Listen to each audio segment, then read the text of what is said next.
आज चर्चा करते हैं डॉक्टरी और वैद्य में कौन सही है, वैद्य सही है या डॉक्टर सही है। मतलब अच्छा कौन है, द बेस्ट कौन है, सर्वोत्तम कौन है। तो देखो, डॉक्टरी की बात तो हम ये बताएं आपको, आप जान लो, आप शोध कर लेना नेट पर, गूगल पर। जो बताने जा रहे हैं उसको ज़रूर शोध करना, उसके बारे में रिसर्च करना, देखना। एलोपैथी के फाउंडर हैं सर हिप्पोक्रेटिस। सारे डॉक्टर लोग जब डॉक्टरी की पढ़ाई करते हैं तो सर हिप्पोक्रेटिस की शपथ लेते हैं। उस शपथ को हिप्पोक्रेटिस ओथ कहा जाता है। उस ओथ के बाद ही वो डॉक्टर बनते हैं और समाज में सेवा देते हैं। अपनी सेवा, क्या धन लूटते हैं अपना। वो सेवा के उद्देश्य से डॉक्टरी ज्वाइन करते ही नहीं है, उन्हें तो बहुत पैसा कमाना होता है, बड़ी ऐश की ज़िंदगी जीनी होती है, इसलिए डॉक्टर बनने चलते हैं। तो डॉक्टर का उद्देश्य है पैसा कमाना और वैद्य का उद्देश्य होता है सेवा देना। डॉक्टर लोग सेवा नहीं करते हैं, नर्सेस सेवा करती हैं, लेकिन यहाँ देखोगे तो वैद्य ही सेवा करते थे आपकी। और वैद्य आपसे बस थोड़ा सा शुल्क चाहता है, लेकिन डॉक्टर उनकी तय फीस होती है और कई बार वो बहुत ज़्यादा भी होती है। और उनके खर्चे, उनका जो रहन सहन जो बना रखा है, पूरा व्यवस्था जो बना रखी है, मतलब हॉस्पिटल रूम, ये वो दुनिया भर का, तो वो जो है वो इतना महंगा पड़ता है कि बस उस महंगे के लिए ये लोग बहुत सारी लूट करने लगते हैं कि पेशेंट 4 दिन और रुक जाएगा तो हमारे पास 40,000 रुपया और आ जाएगा। तो डॉक्टर जो है वो लूट की व्यवस्था है, षड्यंत्रकारी हैं डॉक्टर। 86% डॉक्टर जो हैं वो लुटेरे हैं, डाकू हैं, चोर हैं और महानीच हैं। 14% डॉक्टर फिर भी अच्छे हैं, जो सात्विक राशियों के होते हैं, या मान लो और अन्य राशियों के हुए, रजोगुणी या तमोगुणी राशियों के हुए, तो उनमें जो धार्मिक काफ़ी होते हैं, जो आस्थावान होते हैं या भारत की संस्कृति में गर्व करते हैं, उनमें से कुछ अच्छे निकल आते हैं। वरना प्राय ये लोग धूर्ती होते हैं और ये अपने पेशेंट को तरह तरह से फंसाते रहते हैं। इनको सिखाया जाता है, बाकायदा सिखाया जाता है कि ऐसे रोगियों को फंसाना है, जल्दी उपचार नहीं करना है, दवा को कितने दिन और खींचना है, रोगी को कितने दिन और बुलाना है, जब सब कुछ पता है तब भी फर्जी टेस्टिंग करवाना है। ये सब इनकी व्यवस्था में शामिल होता है। इनको गुपचुप ट्रेनिंग मिलती है। ये एक डॉक्टर ने भी बताया था, हमारे एक जानकार हैं, उनको डॉक्टर ने बताया कि हमें ऐसा ऐसा सिखाया जाता था कि रोगी को कितने दिन और खींच सकते हो। तो चलो, ये तो इनके व्यवहार की बात रही। अब आते हैं हिप्पोक्रेटिस पर। सर हिप्पोक्रेटिस, जो कि मेडिसिन जगत के फाउंडर हैं, संस्थापक हैं, उन्होंने आज से 2500 साल पहले कहा था। क्या कहा था? जो डॉक्टर ज्योतिष नहीं जानता वो मूर्ख है, उसके सिवा कुछ नहीं है। A doctor who does not know astrology is nothing but a fool. तो ये कब कहा था उन्होंने? आज से 2500 साल पहले। 2500 साल पहले भी मेडिसिन जगत था और ज्योतिष भी था, आयुर्वेद भी था। हमें लगता है कि आयुर्वेद जो है वो बहुत पहले से इतना व्यवस्थित होकर चला आ रहा है, ऐसा नहीं है। शोध होती रहती थी पहले भी, लेकिन आयुर्वेद उतना व्यवस्थित नहीं था। आयुर्वेद व्यवस्थित होकर मिला है हमको विक्रमी संवत से। उससे पहले आयुर्वेद में शोध चल रही थी, शोध चली जा रही थी। विक्रमी संवत तक सारी शोध दर्शन में बदल के दे दी गई थी, दर्शन के साथ जोड़ के दिया गया है आयुर्वेद। एलोपैथी के साथ कोई दर्शन नहीं है, कोई अध्यात्म नहीं है, और आयुर्वेद के साथ आध्यात्म है। तो आध्यात्म से दिमाग ठीक रहता है। जो भी वैद्य होते हैं, वैदराज, ऋषि, महर्षि, ब्रह्मर्षि, ये जो भी होते हैं, सब आयुर्वेद और ज्योतिष का ज्ञान रखते हैं और इनका दिमाग ठीक रहता है। ये लूटते नहीं किसी को, इनका उद्देश्य धन कमाना नहीं रहता। लेकिन डॉक्टरी पढ़ने कोई जाता है तो उसका उद्देश्य ही धन कमाना होता है। तो जिसका उद्देश्य ही गलत लेके चल रहा है, संकल्प भी गलत लेके चल रहा है, सेवा नहीं करनी, धन ऐंठना है और एक बढ़िया गाड़ी में घूमना है मेरे को, तो ऐसा व्यक्ति समाज में लूट नहीं मचाएगा तो क्या मचाएगा? तो आपने देखा होगा, बताने की आवश्यकता तो है नहीं कि बहुत सारे झूठे केसेस होते हैं, फर्जी सिजेरियन ऑपरेशन होते हैं और रोगों का उपचार पता होता है इन लोगों को, तब ये बताते नहीं है। कभी आपने देखा कि किसी डॉक्टर ने बोला हो ये मत खाना, वो कहते हैं सब खाओ, बीमार बढ़ते जाओ और बीमारी बढ़ाते जाओ, हमारे पास आते जाओ, ऐसा रहता है इनका। और ज्योतिष सीखने चलते हो तो आपको धर्म का ज्ञान मिलता है, धर्म में घुसना ही पड़ता है, पुराण आपको पढ़ने ही पड़ते हैं। बिना पुराण पढ़े आपको ज्योतिष का ज्ञान नहीं होगा, बिना पुराण पढ़े आपको आयुर्वेद का भी पूरा ज्ञान नहीं होगा, बिना ज्योतिष सीखे आपको आयुर्वेद का ज्ञान नहीं होगा। आयुर्वेद सीखने के लिए ज्योतिष आना बहुत ज़रूरी है। ज्योतिष फलित ज्योतिष नहीं, भाग्य देखने वाला ज्योतिष नहीं। आयुर्वेद में कई तरह की शाखाएँ हैं। अंतरिक्ष विज्ञान होता है, ग्रहों का प्रभाव होता है धरती पर, वर्षा जलवायु पर, मौसम विभाग मतलब मौसम की भविष्यवाणियाँ हो गई, और रोगोपचार में आयुर्वेद ज्योतिष उपयोग होता है, और परमात्मा को समझने में ज्योतिष उपयोग होता है। सबसे ज़रूरी जो है वो परमात्मा को समझने में ज्योतिष, और ज्योतिष जो है वो साइकोलॉजी की भी विद्या है। जो ज्योतिष से बढ़िया साइकोलॉजी कोई नहीं है। अगर किसी व्यक्ति को पूरी तरह से समझना है तो आप ज्योतिष से समझ सकते हो, मनोविज्ञान की, साइकोलॉजी की मोटी मोटी किताबों से नहीं समझ सकते। तो ज्योतिष अपने आप में बहुत बड़ी विद्या है, परम विद्या है, और इसके बिना रोगों का उपचार किया ही नहीं जा सकता। जब तक सामने वाले की प्रकृति नहीं मालूम, उसकी राशि नहीं मालूम, उसका लग्न नहीं मालूम आपको, वो गर्म है ठंडा है कैसा है, तब तक पूरी तरह रोग निदान हो पाना बड़ा मुश्किल है। राशि देखकर पता लग जाता है कि इस व्यक्ति के अंदर किस स्तर का अध्यात्म होगा। और आध्यात्म आप जानते हो, जब तक मन ठीक नहीं होता तब तक रोग ठीक नहीं होते। मन किससे ठीक होता है? आध्यात्म से ठीक होता है। तो डॉक्टर वैद्य के पास एक तत्वज्ञ वैद्य जो होते हैं वो ज्योतिष जानते हैं, साधारण वैद्य ज्योतिष नहीं जानते। तो एक तत्वदर्शी वैद्य जो होता है, ज्योतिर्विद जिसको कहा जाता है, ज्योतिर्विद आयुर्वेदाचार्य जो होता है, उसके पास रोगी आते ही वो नाम पूछता है या कुंडली निकालता है और उस व्यक्ति के सारे गुणधर्म समझ लेता है। वो देख लेता है इसके अंदर कितना धर्म है, धर्म नहीं है, आध्यात्म नहीं है इसके भीतर, इसीलिए इसको रोग हो रहे हैं। तो ज्योतिष से सारा दर्शन पता लग जाता है। ज्योतिष बहुत ज़रूरी है। इसीलिए सर हिप्पोक्रेटिस ने कहा था, जो डॉक्टर ज्योतिष नहीं जानता वो और कुछ नहीं है सिवाय मूर्ख के। तो जितने डॉक्टर हैं ये सारे मूर्ख हैं। इनमें से कुछ लोग सात्विक हैं, 14% लोग सात्विक डॉक्टर हैं, वो फिर भी थोड़ा ठीक उपचार कर लेते हैं, लेकिन जो दवाइयों के साइड इफ़ेक्ट हैं वो तो आते ही आते हैं, चाहे अच्छा डॉक्टर करे या गलत डॉक्टर करे। और वैद्यों को आप देखोगे तो थोड़े बहुत वैद्य खराब निकलते हैं, मुश्किल से 1-2% होंगे जो खराब निकलेंगे, आपसे पैसा बनाएंगे। बाकी 99% डॉक्टर जो हैं वो वैद्य जो हैं वो अच्छे ही होते हैं, सेवा देते हैं सच्चे दिल से। वैद्यकीय कर्म धन लाभ के लिए किया ही नहीं जाता। हमारे ग्रंथों में सिखाया गया है कि अच्छा वैद्य वही है जो सेवा के संकल्प से आयुर्वेद को अपनाता है, आयुर्वेद की सेवा देने की सोचता है। तो आज से 2500 साल पहले कह रखा था कि डॉक्टर जो ज्योतिष नहीं जानता है वो मूर्ख है, इसके अलावा कुछ नहीं है। इसीलिए एलोपैथी में आज तक किसी का इलाज नहीं निकल गया है पूरी तरह से। ट्यूमर भी ज्योतिष की वजह से होता है, ज्योतिष को ना समझने से, दर्शन को ना समझने से होता है। कैंसर ज्योतिष को ना समझने से होता है। और सिस्ट फाइब्रोसिस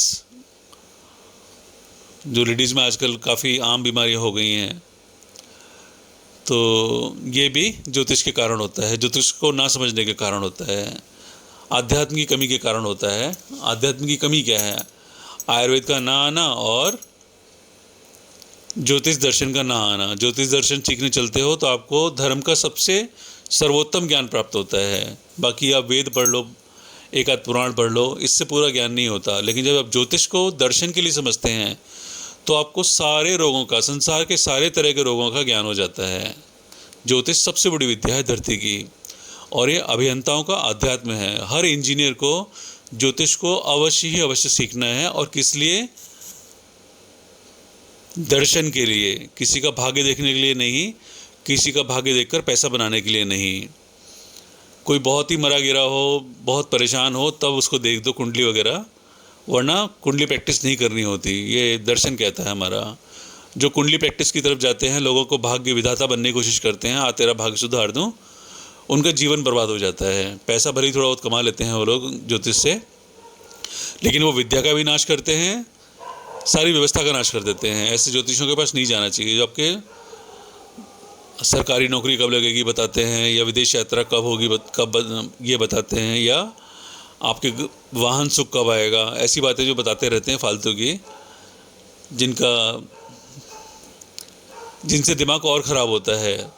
पहले इंसान का दिमाग ख़राब होता है क्योंकि आध्यात्म नहीं होता उसके अंदर। ये जो ज्योतिषी लोग और ज़्यादा ख़राब कर देते हैं, तेरा ये तब होगा, तेरा वो तब बनेगा, तो ये कर वो कर। तो ज़्यादातर ज्योतिषी भी मूर्ख ही हैं आज के, पुराने नहीं। पुराने ज्योतिषी कभी ज्योतिष प्रैक्टिस ही नहीं करते थे कि फलित वगैरह देखना हो या ये सब नहीं करते थे। ज्योतिष दर्शन विद्या है, नारायण को पूरी तरह से जानना है, कृष्ण जी को, विष्णु जी को पूरी तरह से जानना है, राम जी को पूरी तरह से जानना है, शिव जी को पूरी तरह से जानना है। शिवलिंग की ही पूजा क्यों करते हैं, रामलिंग की पूजा क्यों नहीं करते? अगर ये जानना है आपको तो ज्योतिष आना बहुत ज़रूरी है। ज्योतिष धरती की सबसे महान विद्या है और इसको समझना केवल इंजीनियर के बस की बात है, वो भी कन्या राशि। अपने आप कन्या राशि के सहयोग से बाकी लोग भी सीख सकते हैं। चित्रा नक्षत्र कन्या राशि, ये ज्योतिष और आयुर्वेद को या वेदों को, पुराणों को जितना गहराई से समझ सकता है, अन्य नक्षत्र या अन्य राशियाँ नहीं समझ सकती। बाकियों को थोड़ा सहयोग देना पड़ेगा, समझाना पड़ेगा। और जो गर्म राशियाँ हैं वो तो समझ ही नहीं सकती हैं इसको, वो तो आध्यात्म से दूर ही रहती हैं। तो इस तरह से व्यवस्था है कि डॉक्टर लोग जो है वो महामूर्ख हैं। सर हिप्पोक्रेटिस के कहे के अनुसार, मैं नहीं कह रहा हूँ इसको, मैंने तो ये जाना कि डॉक्टर मूर्ख हैं, पर मुझसे पहले जो उनके संस्थापक थे डॉक्टरी जगत के, वो खुद कह के गए कि ये मूर्ख होते हैं। क्यों होते हैं? क्योंकि इनको ज्योतिष नहीं आता।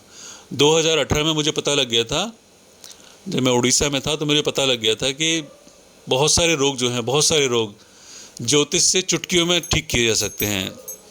उन रोगों का मूल कारण ज्योतिष से फटाफट पकड़ा जा सकता है। जब तक मूल कारण नहीं पकड़ते ना, तब तक हम रोगोपचार नहीं कर सकते। आप दे दनादन औषधियों पर औषधि खिलाए जा रहे हो। अब दिमाग ख़राब हो रखा है अगले का। जैसे थायराइड जो है दिमाग ख़राब होने से होता है, तो थायराइड की गोलियां खिलाता जा रहा है, सारा जीवन खाना पड़ेगा। तो ये मूर्ख आदमी का काम है। पहले दिमाग ठीक करना है भाई, गीता पढ़वाओ उसको, किसी से सत्संग करवाओ, जो उसकी रुचि का धर्म गुरु हो, जो उसकी रुचि के संत हों, उनसे जुड़वाओ उसको, थोड़ा सा अध्यात्म करवाओ और थायराइड अपने आप ठीक। तो ये सब ज्योतिषी लोग जान सकते हैं। ज्योतिषी आयुर्वेद जानता हो वो कर सकता है। जिसने ज्योतिष को दर्शन के लिए सीखा हो वो कर सकता है। तो यही निष्कर्ष सर हिप्पोक्रेटिस का था आज से 2500 साल पहले। तब सनातन धर्म बनकर नहीं आया था, ईसाई धर्म बनकर नहीं आया था। पहले धार्मिक व्यवस्था अलग थी। इससे 2500 साल पहले ज्योतिष दर्शन थोड़ा अलग रूप में था, ज्योतिष ही अलग रूप में था। तब शिवजी, शंकर जी और हनुमान जी, ये सब, राम जी या शनि ग्रह, ऐसे नाम नहीं थे, कुछ और ही नाम थे इनके। विक्रमी संवत से हमको शनि को शनि कहने का अधिकार मिला है। उससे पहले शनि का कुछ और नाम होता था, गुरु का कुछ और नाम होता था। ये सब बाद में बनाए गए हैं। तो 2500 साल पहले ज्योतिष बहुत विकसित था, तभी तो कह दिया। यानी 2500 साल पहले जब ज्योतिष बहुत विकसित था, तो उसके करीब 1000 साल पहले से ज्योतिष में शोध चल रही थी, अंतरिक्ष में शोध चल रही थी।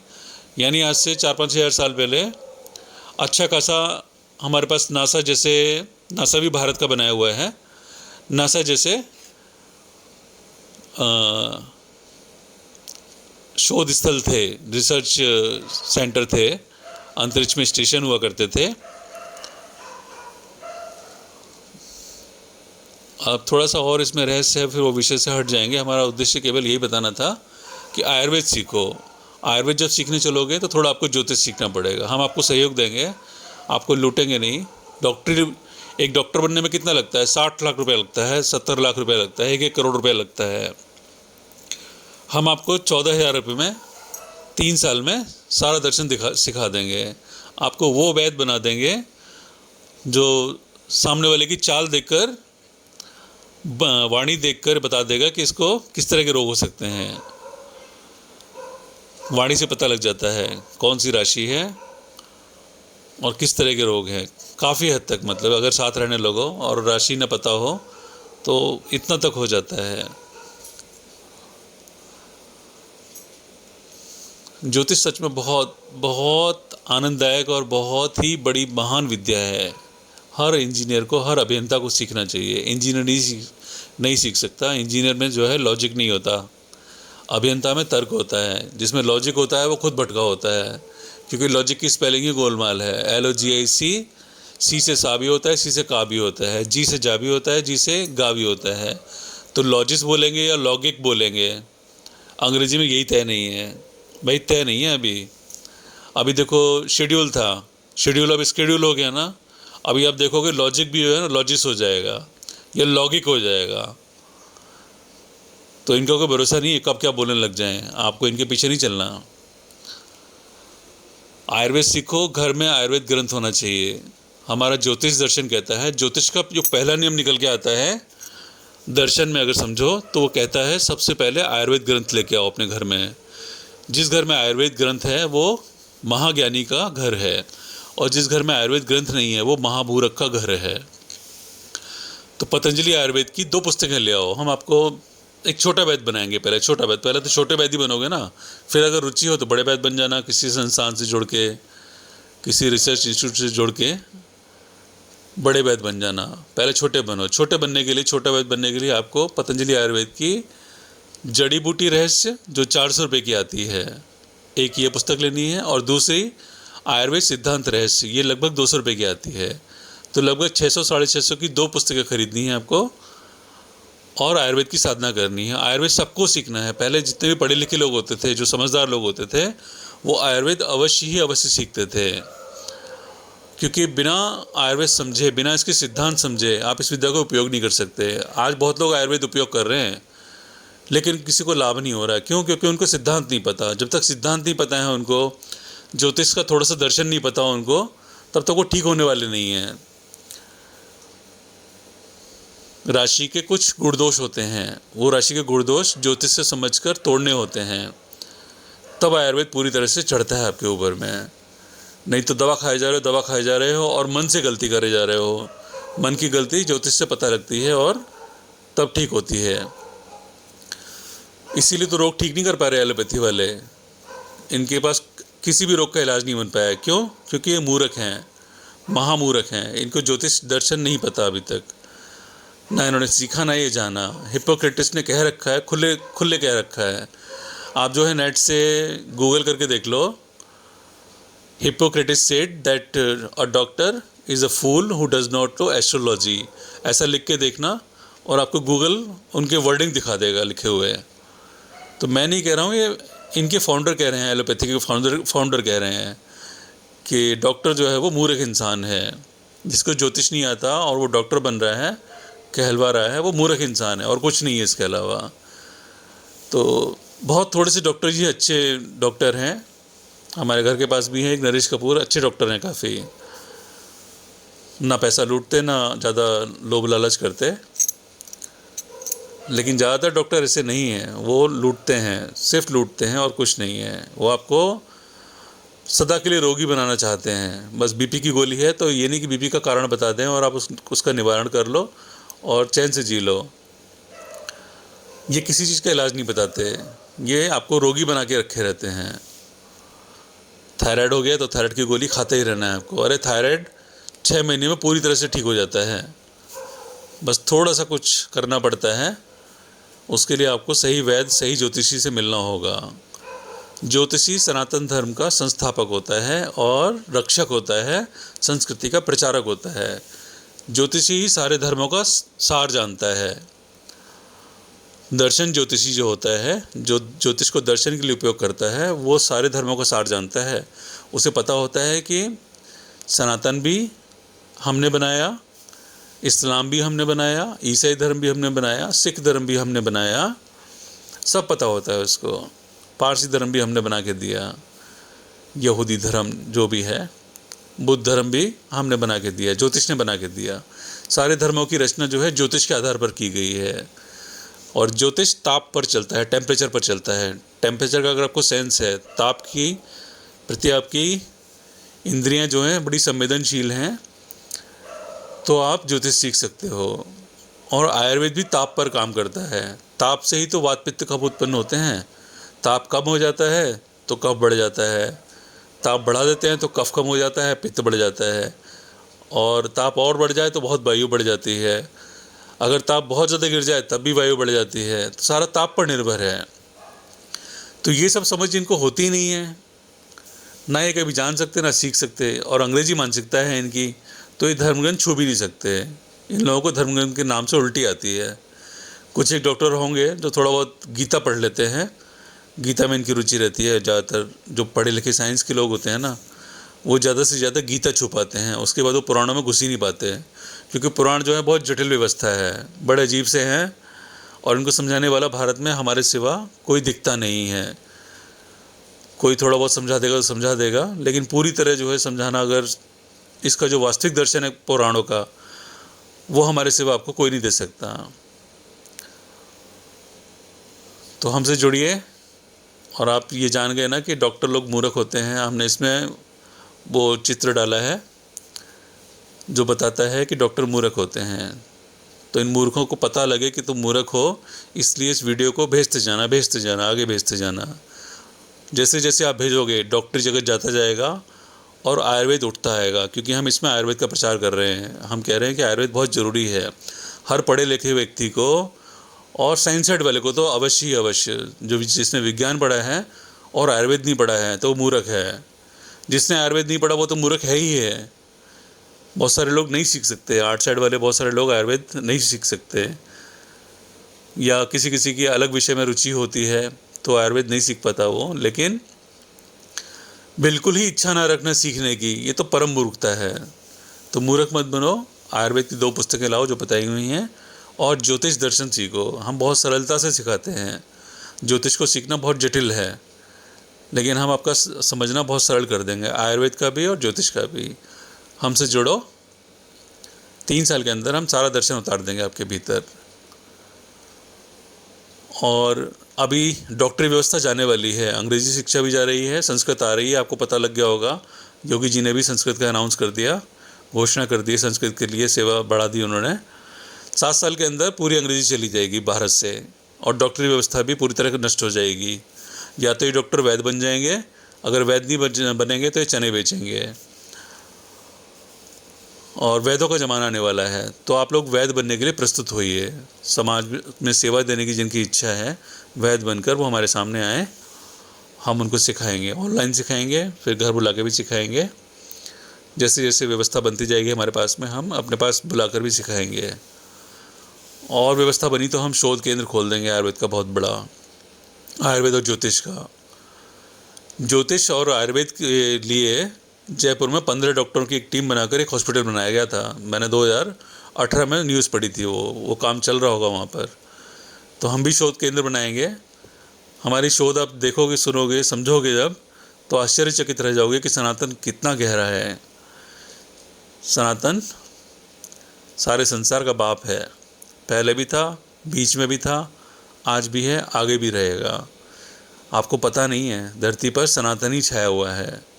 इस्लाम भी बढ़ता है तो भी सनातनी छाया हुआ है, ईसाई धर्म भी बढ़ता है तो भी सनातनी छाया हुआ है, क्योंकि ये सारी व्यवस्थाएं जो निकल के आई हैं वो सनातन ने बना के दी हैं। तो कोई सा भी धर्म बढ़ जाए, छाया तो सनातन ही है, क्योंकि बनाया किसने? इस्लाम बनाया किसने? सनातन ने बनाया है। तो उसमें विस्तार से कभी बाद में चर्चा करेंगे। आज का वीडियो आयुर्वेद और डॉक्टरों की पोल खोलने के लिए था, डॉक्टरी जगत की पोल खोलने के लिए। जिनको आप बहुत महान मसीहा समझते हो ना, जिनके आगे आप लाखों करोड़ों नोट पटक के चले जाते हो, ये महामूर्ख लोग हैं असल में, और आप इनको थैंक यू बोल के आते हो। और वैद्य जो कि बहुत कम शुल्क में, वो शुल्क मांगता ही नहीं है, क्योंकि उसे नहीं पता होता कि अगला कितना अमीर है कितना गरीब है, तो वो जो है बहुत सस्ते में उपचार कर देता है, सबको बता देता है क्या क्या करना है क्या क्या नहीं करना है, ऐसे आप जल्दी ठीक हो जाओगे। अभी हम वैद्य की सेवा नहीं दे रहे हैं, क्योंकि अभी लोगों को सिद्धांत ही नहीं पता। तो हमारे पास कोई रोगोपचार मांगने ना आए। रोगोपचार हम आयुर्वेद सिद्धांत सिखाते सिखाते करेंगे। रोगी है तो आ जाए, लेकिन उसको आयुर्वेद सीखना होगा हमसे। हम वो नहीं बताएंगे कि ये औषधि ले लो, वो औषधि ले लो, उससे विद्या का नाश होता है। जब आपको सिद्धांत ही नहीं पता और आप सीधे प्रयोग करने लग जाओ औषधियाँ, तो आप ठीक ही नहीं होगे, क्योंकि सिद्धांत नहीं पता। तो पहला अगर आपको अपना रोग ठीक करना है तो सिद्धांत समझने की उससे नीयत से आओ कि मेरे को सिद्धांत समझना है, ऐसे संकल्प से आओ। आयुर्वेद सिद्धांत समझोगे तो चुटकियों में इलाज हो जाएगा। तो जो लंबे समय से रोगों से परेशान हैं वो हमसे जुड़ें और आयुर्वेद सीखें और अपने रोगों को बड़ी सरलता से ठीक करना सीख लें। चलो, जय श्री राम। वंदे भारतम आध्यात्मिक केंद्र, 8249491321, नारायण ठाकुर, देवर्षि अष्टू। जय श्री राम।